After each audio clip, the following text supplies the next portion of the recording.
ഉച്ചയ്ക്ക് ഒരു ഇത്ത റെജീന എന്ന് പറയുന്ന ഇത്ത വിളിച്ചിട്ട് ചോദിച്ചു, സത്യത്തിൽ നിന്റെ മക്കൾക്ക് എത്ര വാപ്പയുണ്ട് എന്ന് എൻ്റെ അടുത്ത് എടുത്ത വായിലൊരു ചോദ്യം. ഞാൻ പറഞ്ഞു എൻ്റെ മക്കൾക്ക് ഒരൊറ്റ വാപ്പായേ വാപ്പാന്ന് വിളിച്ചിട്ടുള്ളൂ.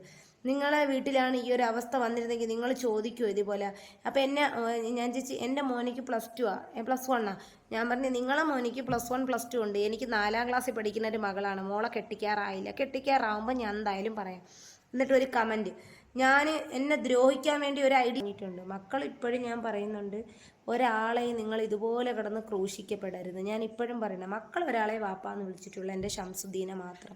അദ്ദേഹത്തിന് ഈ വിധി വന്ന് നമ്മളെ ഇസ്ലാമിൽ നിന്ന് പോയതിനു ശേഷം അദ്ദേഹം പേര് വരെ മാറി പോട്ടെ, അതുവരെ ഷംസുദ്ദീൻ തന്നെയാണ്. മക്കൾ വാപ്പാന്ന് വിളിക്കുക. നമ്മുടെ ഡിവോഴ്സ് ആയതിനു ശേഷവും ഇദ്ദേഹം മക്കളെ വിളിക്കുമായിരുന്നു. മക്കൾക്ക് 3 പേർക്കും JCB ആണെങ്കിലും സാധനങ്ങളൊക്കെ കൊടുത്തേക്കുമായിരുന്നു. അതെല്ലാവർക്കും അറിയാവുന്ന കാര്യമാണ്. പിന്നെ അദ്ദേഹം ഈ ഭൂമിയിലില്ല, എന്നെങ്കിലും തിരികെ വരുമെന്നൊരു പ്രതീക്ഷ എനിക്കുണ്ടായിരുന്നു. പക്ഷെ നമ്മുടെ മതത്തിൽ നിന്ന് അങ്ങ് പോയപ്പോൾ പിന്നെ ഉള്ള പ്രതീക്ഷ മൊത്തവും കൈവിട്ട് താളം തെറ്റിപ്പോയി. പിന്നെ പോട്ടെ, ഞാൻ ഒരിക്കൽ പറഞ്ഞു, മറ്റ് മതങ്ങളെ അപേക്ഷിച്ച് ഇസ്ലാം മതം, അപ്പം അതിനും ഒരു അതെന്ന് വെച്ചാൽ നമ്മുടെ ഈ തലാക്കിൽ ആരും കയറി കളിക്കരുത്. 3 തലാക്കിൽ കയറി കളിക്കരുത്. 2 തലാക്ക് ഏതായാലും ഒക്കെ മടക്കിയെടുക്കാം. അങ്ങനെ ഇവരടുത്ത് എൻ്റെ അടുത്ത് ചോദിച്ച് ഇതേപോലെയാണ്. അപ്പോഴും ഞാൻ ഇവരുടെ അടുത്ത് പറഞ്ഞ 2 മക്കളെ വാപ്പ ഒന്നുമാണ്, മിർസലി മോൻ്റെ വാപ്പച്ചി ഇങ്ങനെയാണ് എന്ന് പറഞ്ഞു. അങ്ങനെ ഇവരടുത്ത് ഞാൻ ഇത് അമാനത്തായിട്ട് പറഞ്ഞു. അപ്പോൾ എൻ്റെ അടുത്ത് പറഞ്ഞ്, മോളെ ഇവരെ കാര്യം ആദ്യം എൻ്റെ അടുത്ത് പറഞ്ഞ് എന്താണെന്നറിയാമോ, മോളെ എൻ്റെ മോള് 10 വർഷമായി വീട്ടിൽ വന്നിരിക്കുന്നു, കുടിയനായതുകൊണ്ട് പറഞ്ഞു വെച്ചില്ല. ഞാനും പറഞ്ഞു, എൻ്റെത് മദ്യപാനത്തിൻ്റെ പേരിൽ ഒറ്റ പേരിലാണ്. ആ തലാക്ക് ചൊല്ലിയിരുന്നെങ്കിൽ ഇന്നും ഞാൻ അദ്ദേഹത്തിൻ്റെ ഭാര്യയായിട്ട് എന്തായാലും അങ്ങനെ അങ്ങ് പോയേനെ എന്നാണ് ഞാൻ പറഞ്ഞത്. അപ്പോൾ ഈ സ്ത്രീ പറഞ്ഞ എന്താണെന്നറിയാമോ, 3 ചെറുമക്കളുണ്ട്, അവനിപ്പോൾ ജനുവരിയിൽ വരും, ഇനി 10 വർഷമായി ഇങ്ങനെ നിൽക്കുന്നു, ഇനിയെങ്കിലും ഒരുമിപ്പിച്ച് ചേർത്ത് വിടണം, അവൻ്റെ മദ്യപാനമൊക്കെ ഒഴിവാകുമെന്ന് തോന്നുന്നു. അളിയൻ വിളിച്ചിട്ടുണ്ടായിരുന്നു, പെങ്ങളുടെ ഭർത്താവ് വിളിച്ചിട്ടുണ്ട്, ഭയങ്കര സാമ്പത്തികം. പിന്നെ അമ്മക്ക് വീടില്ല, ഞാൻ 60 പവൻ്റെ സ്വർണം കൊടുത്താണ് എൻ്റെ മകളെ കെട്ടിച്ചത്, എന്നിട്ടാണ് നമ്മൾ വാടകയ്ക്കായത് എന്നൊക്കെയാണ് ഇവരെൻ്റെ അടുത്ത് പറഞ്ഞത്. ഇപ്പോഴും ഞാൻ ചെറിയ കാര്യങ്ങളിലൊന്നും കൊട്ടേഷൻ കൊടുക്കൂല, വലിയ കൊട്ടേഷനൊക്കെ ഞാൻ ചെയ്യുള്ളൂ. ബ്രോക്കർ പണി, അതായത് 60,000 50,000 അങ്ങനെയൊക്കെ. അങ്ങനെ പുനലൂരുള്ളൊരു പയ്യനിക്ക് ഭാര്യ ഉണ്ട്, മാനസിക പ്രശ്നം, ഇപ്പോൾ 2ാമത് കല്യാണം കഴിക്കണം, നിൻ്റെ ഇവിടെ ഏതെങ്കിലും ഉണ്ടാ, നിനക്ക് കമ്മീഷൻ തരാമെന്ന് പറഞ്ഞു. ഞാൻ പറഞ്ഞു എനിക്ക് പറ്റില്ല. അങ്ങനെ ഇവരടുത്ത് ഞാൻ ഈ അമാനത്തായിട്ട് ഈ കാര്യവും പറഞ്ഞു. ഇവരെൻ്റെ അടുത്ത് ഈ കാര്യം പറഞ്ഞിട്ടുണ്ടായിരുന്നു. പക്ഷേ ഇവർ പറഞ്ഞ കാര്യം, അപ്പം ഇവർക്ക് ഈ വട്ടക്കെട്ട് കെട്ടുന്ന ഒരു വീഡിയോ എന്നെക്കുറിച്ച് ഒരാൾ അപമര്യാദയായിട്ട് ചെയ്തപ്പോൾ ഞാൻ പറഞ്ഞപ്പോൾ ഇവർ മക്കനെയാണ് ഇടുന്നത്. ഇവർ മക്കനെ മാത്രമല്ല ഇടുന്ന, അല്ലാതെ ഷോളും ഇടും. അപ്പം ഇന്ന് എന്നെ ഉച്ചയ്ക്ക് ഒരു ഇത്ത റെജീന എന്ന് പറയുന്ന ഇത്ത വിളിച്ചിട്ട് ചോദിച്ചു, സത്യത്തിൽ നിന്റെ മക്കൾക്ക് എത്ര വാപ്പയുണ്ട് എന്ന് എൻ്റെ അടുത്ത് എടുത്ത വായിലൊരു ചോദ്യം. ഞാൻ പറഞ്ഞു എൻ്റെ മക്കൾക്ക് ഒരൊറ്റ വാപ്പായേ വാപ്പാന്ന് വിളിച്ചിട്ടുള്ളൂ.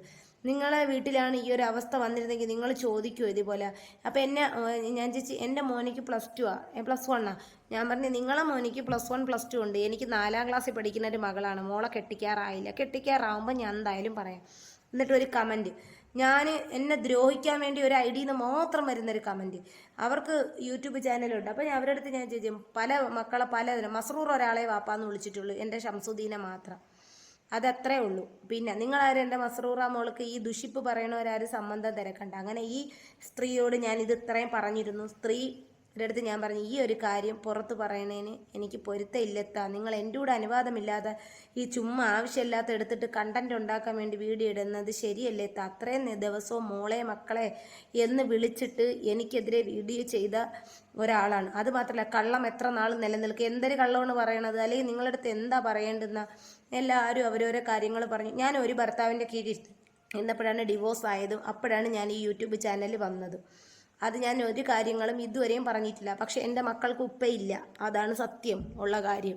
എൻ്റെ മക്കൾക്ക് ഒരു വാപ്പ ഉണ്ടായിരുന്നു എങ്കിൽ അവൻ ചെലവിന് കൊടുക്കാൻ ബാധ്യസ്ഥനാണ്. പക്ഷെ അവൻ ചെലവിന് പോലും ഈ മക്കൾക്ക് കൊടുക്കുന്നില്ല. കാരണം ആരിനി പറഞ്ഞ് ജമാഅത്ത് പോലും ചെലവിന് കൊടുക്കുന്നില്ല. അങ്ങനെയെന്നുണ്ടെങ്കിൽ മക്കളും വാപ്പായും തമ്മിലുള്ള ബന്ധം മുറിയുന്നില്ല. ഞാൻ ഇപ്പോഴും പലവട്ടവും പല രീതിയിലും ഞാൻ പറഞ്ഞു, എൻ്റെ ജീവിതം എനിക്കറിയാവും. പിന്നെ എന്നെ അറിയാവുന്ന ഒരു ഇത്താക്ക് യൂട്യൂബ് ചാനലുണ്ട്. അവരെ വീഡിയോസ് ഞാൻ വൈകാതെ തന്നെ ഇടും. അവരെൻ്റെ വീഡിയോ ചെയ്യും എന്ന് ഞാൻ വിചാരിച്ചിരിക്കുന്നു. കാരണം എന്ന് വെച്ചാൽ അവരെന്നെ കോണ്ടാക്ട് ചെയ്തിട്ടുണ്ടായിരുന്നു. അപ്പം മസ്റൂറാരെ വാപ്പായും മുത്തുമിച്ചു വാപ്പായും നിങ്ങൾക്ക് ആരും വിഷമിക്കേണ്ട. സത്യത്തിൽ എനിക്കൊരു ഭർത്താവില്ല. ഇത്രയും അതായത് ഇസ്ലാമിൽപ്പെട്ട കുറച്ച് സ്ത്രീകൾക്ക് വലിയ സഹിക്കാൻ പറ്റണില്ല. അതുകൊണ്ട് ഈ അസൂയയ്ക്കും കുശുമ്പിനും മരുന്നില്ല മക്കളെ. ഇനിയിപ്പോൾ മസ്റൂറ വരെ വാപ്പ എന്തരായാലും, മുത്തുമോൻ്റെ വാപ്പ എന്തായാലും, മിച്ചുമോൻ്റെ വാപ്പ എന്തായാലും, എൻ്റെ വാപ്പയല്ലേ എന്നെ പിടിച്ച് കെട്ടിച്ച. എനിക്ക് അള്ള തന്ന വിധിയല്ലേ. അതുകൊണ്ട് നിങ്ങൾ വിളിച്ചിട്ട് മാന്യമായിട്ടുള്ള ചോദ്യങ്ങൾ ചോദിക്കണം. ഒരുത്തി വിളിച്ചിട്ട് അറിയാണ്, എന്നെ ഇതുവരെ കെട്ടിച്ചിട്ടില്ല. എത്ര വയസ്സുണ്ട്? 37 വയസ്സാണ്, 35 വയസ്സാണ്ട്. ഞാൻ ആദ്യം എൻ്റെ കൂടെ സംസാരിച്ചപ്പോൾ ആണിൻ്റെ സ്വരം. അപ്പോൾ നിന്നെ എത്ര കെട്ടിച്ചിട്ടുണ്ട് എൻ്റെ അടുത്ത് ചോദിക്കും. ഞാൻ പറഞ്ഞു എത്രയോ കെട്ടിക്കട്ടെ, എൻ്റെ മക്കൾ ഒരാളെ വാപ്പാന്ന് വിളിച്ചിട്ടുള്ളൂ. അപ്പോൾ ഇന്ന് എനിക്ക് കമൻ്റ് ഇട്ടേക്കണ് എന്തോ അനാവശ്യം പറഞ്ഞു. ഞാൻ പറഞ്ഞു നിൻ്റെ ഫോൾട്ട് ആദ്യം നീ എന്താണെന്ന് മനസ്സിലാക്കിയിട്ടേ എൻ്റെ ഫോൾട്ട് നീ പറയാവൂ. നീ ഇത്രയും നാളും കെട്ടിച്ചില്ല, അതിൻ്റെ സങ്കടം ചിലപ്പോൾ നിനക്ക് കാണുമായിരിക്കും. ഈ 3 മക്കളെയും കൊണ്ടിട്ട് എനിക്ക് സമൂഹത്തിൽ ജീവിക്കാൻ വലിയ ബുദ്ധിമുട്ടാണ്. നിങ്ങളെ ഈ പൈശാചികമായ കുറച്ച് ആൾക്കാരെ നാവുകൾ കൊണ്ടിട്ട്.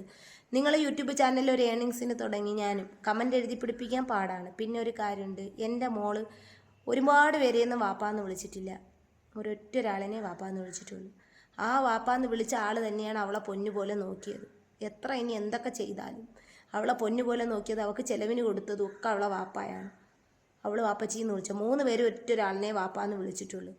ഞാൻ ഇപ്പോഴും പറയുന്നുണ്ട്, എൻ്റെ ലൈഫ് സ്റ്റോറി വേറെ ആർക്ക് എന്തൊരു ചെയ്താലും അത് ഈ ദുഷിപ്പ് പറയുന്ന ആൾക്കാർക്കല്ല, എൻ്റെ നല്ല സബ്സ്ക്രൈബേഴ്സിൻ്റെ അടുത്ത് ഞാൻ ഒരൊറ്റ കാര്യമേ പറയുന്നുള്ളൂ. എൻ്റെ മക്കളെ ചൊല്ലി നിങ്ങൾ ടെൻഷൻ അടിക്കണ്ട, സംബന്ധപരമായില്ല, അപ്പം നമുക്ക് നോക്കാം കേട്ടാ. ഇനിയിപ്പോൾ ഇതിപ്പം ബാഡ് വന്നാൽ ഞാൻ ഹൈഡ് ദ ചാനൽ എന്ന് പറയുന്നൊരു സംഭവമുണ്ട്, അതിലോട്ട് ഞാൻ ഹൈഡങ്ങ് ചെയ്തിട്ടാൽ പിന്നെ ഈ ദുഷിപ്പ് പറയുന്നതിൻ്റെ നാവ് എത്ര ഇനി ഏത് ഐഡിയയിൽ വന്നാലും എൻ്റെ തൊട്ട് വരില്ല. അത് നിനക്ക് അഹങ്കാരം കൂടി എന്തിൻ്റെ പേരിൽ വീടായപ്പോഴാണ്. നിങ്ങൾക്ക് നല്ലൊരു അപാരമായ കഴിവുണ്ട്, കുറേ മനുഷ്യർക്ക് ഉയർത്താനും താഴ്ത്താനും പറ്റും. അതുകൊണ്ട് ഞാനൊരു കാര്യം പറയുകയാണ്, എൻ്റെ മക്കളെ വാപ്പാനെ ചൊല്ലി നിങ്ങൾ ടെൻഷൻ അടിക്കേണ്ട, ഞാൻ നോക്കിക്കോളാം. മസ്റൂറാക്ക് സംബന്ധ പരിവാകുമ്പോഴും മുത്തുമോനും മിച്ചുമോനും സംബന്ധ പരിവാകുമ്പോൾ എന്തായാലും നിങ്ങളുടെ മക്കളെ കൊണ്ട് എൻ്റെ മക്കളെ കെട്ടിക്കൂല, ഈ ദുഷിപ്പ് പറയുന്നവരെ. അതുകൊണ്ട് ഇത്രേ പറയാനുള്ളൂ. ഇനി മക്കളെ വാപ്പാനെ ചൊല്ലിയിട്ട് എനിക്കൊരു ഫോൺ കോൾ വന്നാൽ അല്ലെങ്കിൽ റെക്കോർഡ് വന്നാൽ ഞാൻ എടുത്തങ്ങ് മൊത്തം പബ്ലിഷ് ചെയ്ത് കളയും. അത്ര എനിക്ക് പറയാനുള്ളൂ. പൈശാചികമായ ജന്മത്തിലെ കുറേ സ്ത്രീകൾ ഇറങ്ങിയിട്ടുണ്ട്. മറ്റുള്ളവരെ തന്തേനെ നോക്കി തിരക്കാൻ. സ്വന്തം വീട്ടിലെ തന്തേനെ ആദ്യം നോക്കണം, എന്നിട്ടേ മറ്റുള്ളവരെ വീട്ടിലെ തന്തേനെ നോക്കാവൂ. അതുകൊണ്ട് ഇത്രേ പറയാനുള്ളൂ. കിളവി അർത്ഥവാർത്തയ്ക്കുള്ള കിളവിക്ക് ഒരു യൂട്യൂബ് ചാനലുള്ളൂ. കിളവി എൻ്റെ വീഡിയോയിൽ വന്നിട്ട് എന്തൊക്കെയാണ് പറയും. ഇനി നീ കമൻ്റ് ഇടും, നീ കമൻ്റ് ഇട്ട് നോക്കിയാണ് ഞാനങ്ങ് ഹൈഡ് ചെയ്തിടുമ്പോൾ നിൻ്റെ വിരൂരിപ്പങ്ങ് നിൽക്കും. ഇത്രേ എനിക്ക് പറയാനുള്ളൂ. കാരണം ഒരു മനുഷ്യൻ സഹിക്കുന്നതിലും ക്ഷമിക്കുന്നതിലും ഒക്കെ ഒരു പരിധിയുണ്ട്. മക്കളെ വാപ്പാണ് ഇപ്പോൾ പ്രശ്നമെങ്കിൽ 3നും തന്തയില്ല, മതിയല്ല.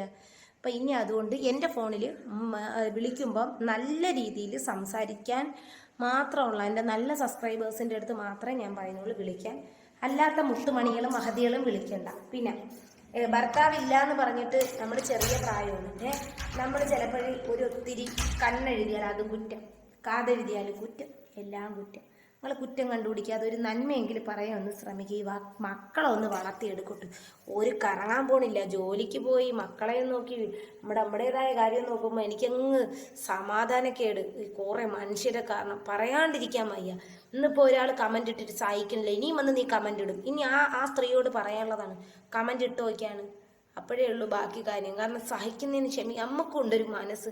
ഈ മക്കളൊന്ന് വളർത്തിയെടുത്തോട്ട്. നിങ്ങൾ ഒരു ഉമ്മായൊക്കെ തന്നെയല്ല, നമ്മൾ ചെറിയ ആൾക്കാരാണ്, നമ്മളൊന്ന് വെറുതെ വിട്ടേരാം. ഇത്രയേ ഉള്ളൂ.